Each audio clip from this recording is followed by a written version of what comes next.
Salut tout le monde, du coup je vous retrouve dans une nouvelle vidéo, donc là qui va concerner comment se maquiller en fonction de la forme de son visage.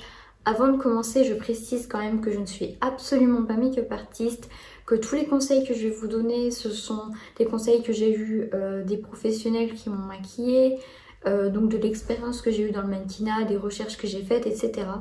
Donc voilà, je ne suis vraiment pas professionnelle.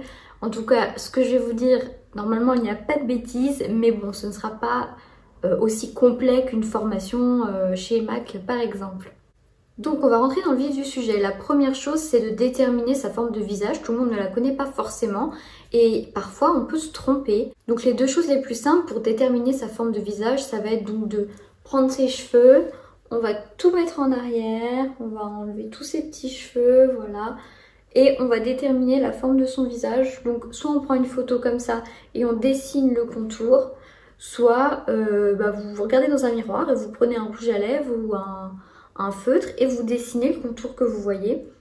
Et ensuite vous allez vous reculer et voir donc la forme. Donc voilà, vous voyez donc par exemple ma forme de visage, à moi elle est losange, c'est-à-dire que j'ai les pommettes plus larges que mon menton et que j'ai les pommettes plus larges que mon front. Donc on dirait comme ça qu'il est ovale, mais en fait il ne l'est pas, puisque j'ai mes pommettes qui sont l'endroit le plus large de mon visage. Donc voilà, il est essentiel de bien connaître sa forme de visage et surtout de déterminer quel est l'endroit le plus large de son visage, donc pour pouvoir gommer celui-ci au maximum.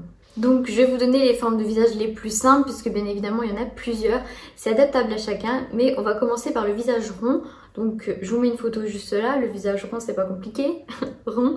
Le but donc pour un visage rond ça va être de l'affiner au maximum et de l'allonger au maximum. Donc on va surtout pas mettre de contouring sur le menton, sur le front pour le tasser encore plus. Le but justement ça va être de l'allonger. Donc on va mettre de la lumière sur le menton, sur le front. On va creuser par contre ici au niveau des pommettes pour essayer justement de casser un peu l'aspect rond du visage et on va étirer au maximum le blush comme ça en remontant légèrement vers la pommette, donc pour vraiment essayer d'étirer au max du max ce visage. Et donc pour le visage rond, ce qui va être vraiment essentiel, ça va être de la lumière à fond et pas un contouring excessif parce que sinon ça va vraiment le rapetisser encore plus. Ensuite, il y a le visage carré, donc pareil, je vous mets une photo juste ici, c'est pas très compliqué. Un carré, bon je n'arrive pas très bien à le faire avec mes mains, mais voilà, un carré, donc ça va être quand du coup votre front est donc de forme carrée, aussi large que votre mâchoire, aussi large que vos pommettes, et que voilà, il est relativement assez tassé quand même le visage carré. C'est globalement un visage qui ressemble beaucoup au visage rond, mais les traits sont beaucoup plus carrés, d'où le nom du visage carré. Le but du coup pour le visage carré ça va être de l'adoucir et donc il va pas falloir avoir la main trop lourde sur tout ce qui va être contouring parce que sinon ça va vraiment rendre le visage encore plus dur.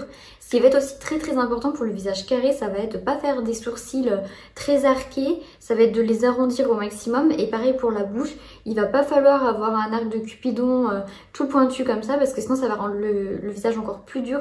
Le but ça va vraiment être d'arrondir et d'apporter de la rondeur dans ce visage. Donc ce qui peut être pas mal pour visage carré, ça va être donc plutôt un blush plutôt que du contouring marron.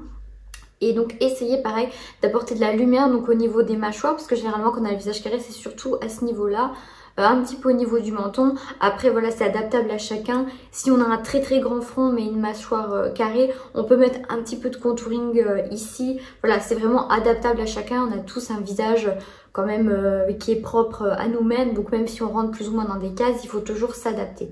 Donc comme je disais, le principal c'est de repérer quels sont les endroits les plus larges et les plus proéminents de votre visage.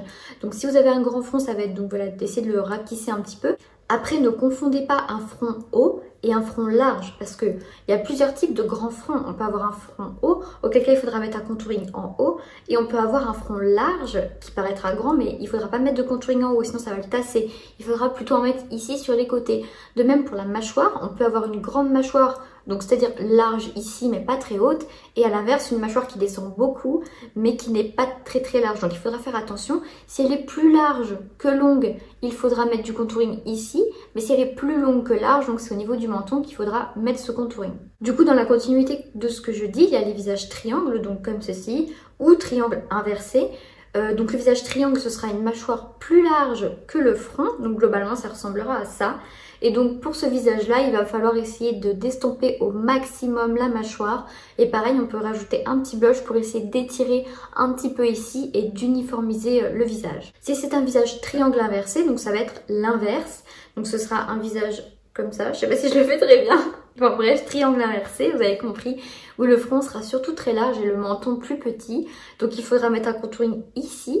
Donc là, sur les côtés, au niveau de là où c'est le plus large, c'est toujours le même principe. Mettre du contouring là où c'est le plus large et mettre de la lumière là où c'est le plus fin. D'ailleurs, le visage carré peut tout à fait mettre du blush hein, ou même un contouring, mais pas comme ça. Il faudra donc sourire comme ça.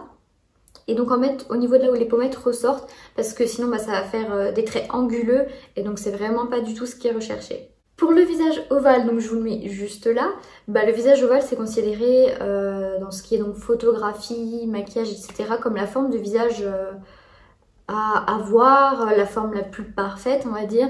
Donc pour les visages ovales, vous avez de la chance, vous n'avez pas grand chose à faire à part accentuer donc vos traits de visage. Donc vous pouvez faire un très très léger contouring, mettre un peu de blush mais vous n'avez pas grand chose à faire à part voilà, accentuer vos magnifiques traits de visage. Et pour finir, le visage en forme de diamant, donc c'est moi. C'est à peu près comme ça, mais là je l'ai fait dans le mauvais sens, mais comme ça c'est galère. Voilà, en fait c'est quand on a donc ici les pommettes plus larges, en fait c'est l'endroit le plus large du visage. C'est parfois confondu avec le visage ovale, de même que le rond et le carré sont parfois confondus. Il faut vraiment bien être attentif à la forme de son visage. Donc il faudra essayer d'estomper un petit peu cette pommette qui ressort un peu trop, mais sans trop mettre de matière parce que ça la fait très vite ressortir et ça creuse ici.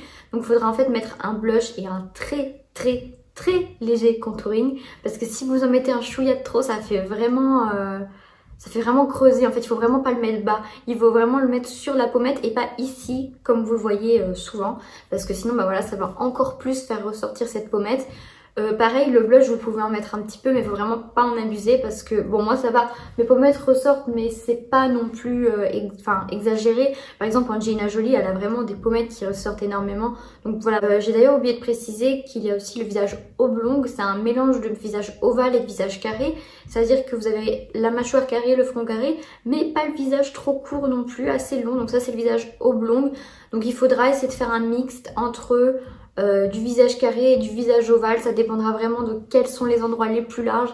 En fait il faut vraiment adapter son maquillage à vraiment sa forme de visage, sachant que notre forme de visage dépend d'énormément de choses. La forme de nos yeux et de nos sourcils détermine énormément. Donc malgré tout ça, il va quand même falloir faire en sorte que nos sourcils aillent avec la forme de notre visage. C'est-à-dire que si on a un visage rond, il faut éviter de faire des sourcils ronds. Il vaudra mieux apporter donc certaines formes géométriques et faire des sourcils plus arqués. De même pour la bouche. Et à l'inverse, si vous avez un visage carré, c'est vraiment à proscrire. Il faudra essayer d'harmoniser, d'arrondir un peu tout ça et donc de faire des sourcils et une bouche plutôt ronde. Du coup, comme je disais, ce qui va être très important aussi, c'est de bien connaître la forme donc, de son regard, de ses yeux. À savoir qu'il y a plusieurs formes d'œil. On a des yeux ronds, des yeux en amande, des yeux longs. Il y a des gens qui ont des yeux très longs. Il y a les yeux qui tombent aussi. Voilà, il y a vraiment plein de formes d'œil et de sourcils. Donc du coup là, il va vraiment falloir adapter son maquillage. Pour tout ce qui est les yeux qui sont rapprochés, les yeux qui sont petits et les yeux qui sont ronds, il va falloir essayer d'étirer le regard. Donc de mettre, donc par exemple moi j'ai eu des gros yeux quand même et ils sont ronds. Donc voilà, je vous les montre un peu. Donc mettre un petit eyeliner, mais pas un gros pâté parce que sinon ça va tasser votre paupière et votre œil va paraître encore plus petit. Donc vraiment étirer le regard. Aussi faire avec du fard à paupières. Si comme moi vous êtes nul, mettez un petit scotch comme ça ici et puis vous mettez votre fard à paupières et vous allez voir ça va bien étirer le regard. N'oubliez surtout pas d'en mettre aussi un peu ici en dessous de vos ras de cils inférieurs parce que comme ça étire vraiment bien. Et puis voilà, on maquille le dessus mais il faut aussi faire une continuité en bas. Pour tout ce qui est du coup des paupières qui tombent, pareil, mais là il faudra pas essayer de l'allonger, il faudra plutôt essayer de remonter son maquillage donc sur la paupière en fait, parce que si vous l'étirez trop, ça peut accentuer la paupière qui tombe. Donc vraiment il faudra bien maquiller cet endroit là de votre paupière en remontant bien votre fard à paupières. En plus généralement une paupière qui tombe c'est très compliqué de faire un eyeliner, donc voilà, misez tout sur le fard à paupières et en fonction de votre couleur d'iris, vous allez pouvoir varier les couleurs. Ensuite, pour ceux qui ont des grands yeux, bah là vous allez pouvoir vous lâcher sur les traits d'eyeliner. Vous avez de la chance parce que les miens sont grands, mais j'ai légèrement la paupière qui tombe et du coup je peux pas me lâcher sur le trait d'eyeliner. Donc les grands yeux, enfin vous allez pouvoir vraiment vous lâcher, surtout si vous avez une grande paupière mobile, parce que c'est vrai que c'est pas parce qu'on a des grands yeux qu'on a une grande paupière mobile. Si vous avez une grande paupière mobile, vous allez pouvoir vous lâcher. Enfin vraiment mettre de la couleur foncée, etc. De un, ça fera ressortir votre regard et en plus ça rééquilibrera en fait votre œil puisque ça fera paraître moins gros la partie supérieure de votre œil. Une chose essentielle aussi à savoir, c'est quel est votre atout sur votre visage. C'est-à-dire, pour certains ce sera les yeux, pour d'autres ce sera leur bouche, s'ils ont une bouche charnue. Pour d'autres, ce sera, je sais pas, leur nez. Mais ça, c'est plutôt rare. Généralement, on mise plutôt sur les yeux ou la bouche. Donc, si vous avez des beaux yeux, des yeux, je sais pas, clairs, une belle forme d'œil, etc., vous allez miser votre maquillage sur vos yeux puisque c'est là que vous allez pouvoir faire ressortir le plus. Si, au contraire, vous avez une super belle bouche, je prends encore l'exemple d'Angelina Jolie, bien charnue, etc. Là, vous allez vraiment pouvoir vous faire plaisir sur les rouges à lèvres, puisque peu importe ce que vous allez mettre, ça ne va pas vous affiner la bouche. Au contraire, par exemple, moi qui ai de fines lèvres, c'est très compliqué de pouvoir mettre des rouges à lèvres foncés, puisque ça me tasse vraiment la bouche. Je suis plutôt du style, du coup, à devoir mettre des glosses. Donc voilà, il faut vraiment bien, globalement, que vous sachiez quels sont les atouts sur votre visage, quelle est la forme de celui-ci, où est-ce qu'il paraît le plus large, où est-ce qu'il paraît le plus fin, quels sont les endroits que je dois plutôt gommer, quels sont les endroits que je dois plutôt essayer de faire ressortir. Voilà, il faut vraiment bien connaître toutes ces choses-là. Également connaître la colorimétrie de son visage pour ne pas mettre n'importe quelle couleur sur ses yeux, sur sa peau. Donc si vous avez une peau, mais ça j'ai déjà dit dans une vidéo, plutôt rosée, il va falloir plutôt aller dans les tons dorés. Si vous avez une peau au contraire plutôt jaune, orangé, voilà, il va plutôt falloir mettre des roses. Parce que si vous avez un teint très orangé, vous n'allez pas remettre du blush orange. C'est pas beau et c'est ton sur ton. Au contraire, du coup, il faudra plutôt mettre un petit blush un peu rose, voilà. Donc tout ça c'est des points essentiels à savoir pour bien se maquiller. Comme je l'ai dit, après la liste de tout ce que j'ai dit n'est vraiment pas exhaustive. Je ne suis pas une professionnelle, je ne suis pas une make-up artiste. Ce que je vous dis c'est vraiment ce que j'ai pu apprendre dans mes shootings, etc. Mais ça vous donnera au moins une base pour pouvoir vous maquiller dans la vie de tous les jours.